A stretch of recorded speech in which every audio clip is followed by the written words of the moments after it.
ഓം ശാന്തി. ഞാൻ ദിവ്യനേത്രത്തിലൂടെ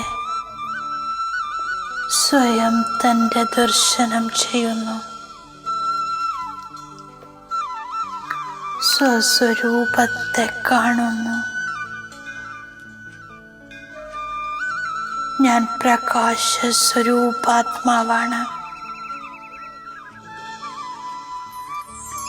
ഞാൻ ദിവ്യ ഗുണങ്ങളാലും ദിവ്യശക്തികളാലും സമ്പന്നമാണ്. എൻ്റെ സങ്കല്പം ദിവ്യമാണ്. ദൃഷ്ടിയിലും വചനത്തിലും ദിവ്യതയുണ്ട്. എൻ്റെ കർമ്മവും ദിവ്യമാണ്. ഞാൻ ദിവ്യ ദർശനീയ മൂർത്തിയാണ്.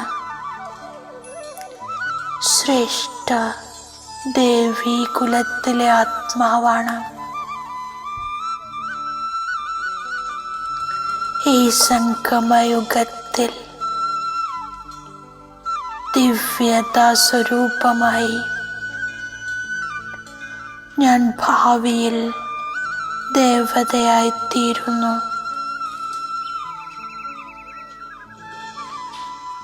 ഞാൻ ദേവതാ സ്വരൂപ ആത്മാവാണ്.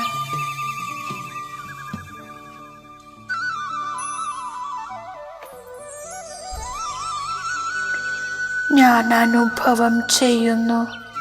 എൻ്റെ ദിവ്യ ദേവതാ സ്വരൂപം പ്രത്യക്ഷമാകുകയാണ്. എൻ്റെ ദേവതാ സ്വരൂപത്തിൻ്റെ ദർശനത്തിൽ സർവ ആത്മാക്കളും പ്രസന്നമാകുന്നു. ഞാൻ ദിവ്യതാമൂർത്തി ആത്മാവാകുന്നു. ഞാൻ ദൈവിക കുലത്തിലെ ആത്മാവാണ്. എനിക്ക് പഴയ ലോകത്തോട് സഹജമായും വൈരാഗ്യമാണ്. എൻ്റെ ബുദ്ധി പരിധിയില്ലാത്തതാണ്.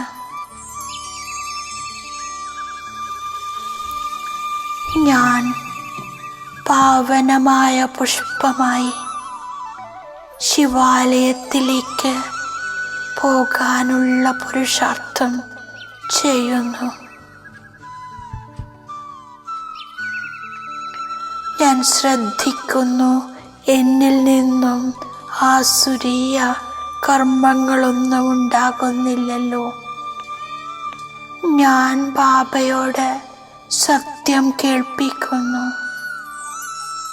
ഒന്നും ഒളിപ്പിച്ചു വെക്കുന്നില്ല. ഒരേ ഒരു ബാബ മാത്രമാണ് വിദേഹി. ഞാൻ അനേക ദേഹധാരികളോടുള്ള പ്രീതി ഉപേക്ഷിച്ച് ഒരേ ഒരു വിദേഹിയായ ബാബയെ ഓർമ്മിക്കുന്നു. എൻ്റെ എല്ലാ അവയവങ്ങളും ശീതളമായി തീരുന്നു. ഞാൻ പരമാത്മാവുമായി ബുദ്ധിയോഗം വെക്കുന്നു. ഒരു ദേഹധാരിയെയും ഓർമ്മ വരാത്ത അവസ്ഥ ഉണ്ടാകുന്നതുവരെ ഞാൻ പുരുഷാർത്ഥം ചെയ്യുന്നു. എല്ലാവർക്കും സൃഷ്ടിയുടെ ആദി മധ്യ അന്ത്യത്തിൻ്റെ രഹസ്യത്തെക്കുറിച്ച് മനസ്സിലാക്കി കൊടുക്കുന്നു.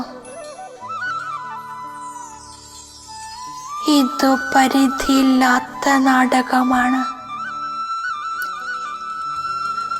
ഞാൻ ചാർട്ട് ചെക്ക് ചെയ്യുന്നു, എന്നിൽ നിന്നും എന്തെങ്കിലും ആസുരീയ കർമ്മങ്ങൾ ഉണ്ടാകുന്നില്ലല്ലോ എന്ന്. ബാബ ദയാമനസ്കനാണ്, കാലൻ്റെയും കാലനാണ്. ഈ 2 പാർട്ടും ബാബ ഇപ്പോൾ അഭിനയിച്ചു കൊണ്ടിരിക്കുന്നു. ഞാൻ അമരനാഥനായ ബാബയുടെ പാർവതിയാണ്. ഒരു ബാബയെ മാത്രം ഓർമ്മിച്ച് ഞാൻ അമരപുരിയിലേക്ക് പോകും.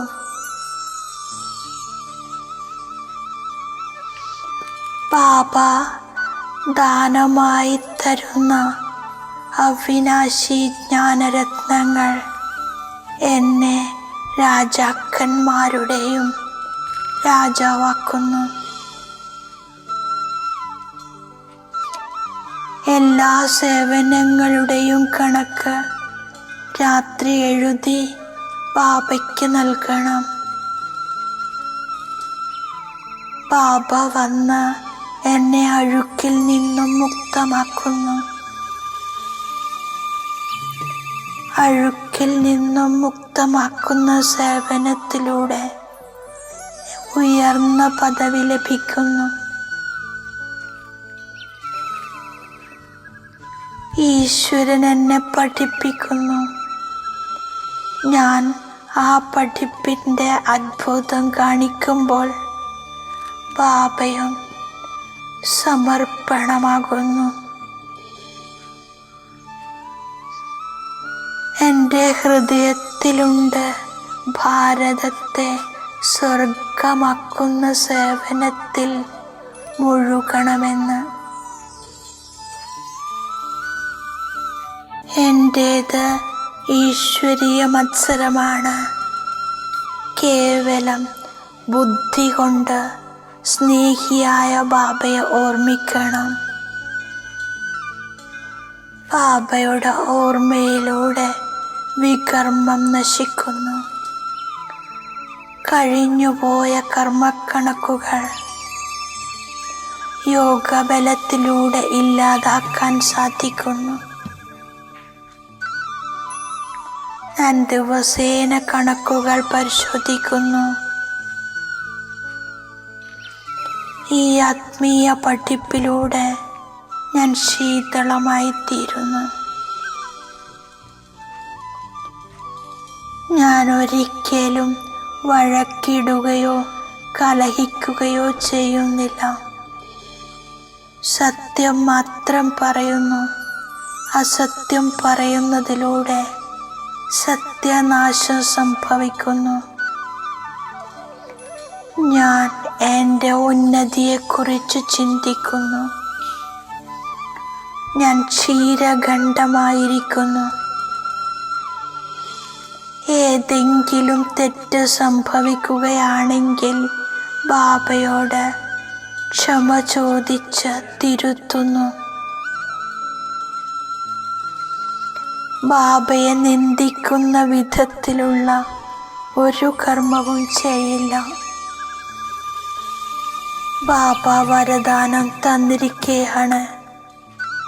കമല പുഷ്പസമാനം വേറിട്ടവരും സാക്ഷിയുമായി ഭവിക്കൂ. ജ്ഞാനത്തിൻ്റെ വിശേഷതയിലൂടെ സംസ്കാരങ്ങളുടെ ഏറ്റുമുട്ടലിൽ നിന്നും ഞാൻ രക്ഷപ്പെടുന്നു. എന്നിൽ ആരുടെയും പ്രഭാവമുണ്ടാകരുത്.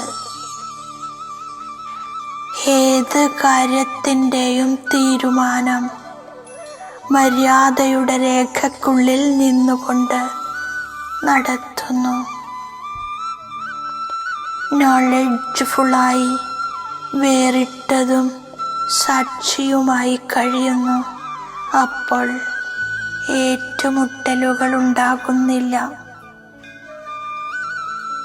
ബുദ്ധിമുട്ടി പരിശ്രമിക്കുന്നതിനു പകരം രമണീകതയോടെ പുരുഷാർത്ഥം ചെയ്യുന്നു. ഓം ശാന്തി.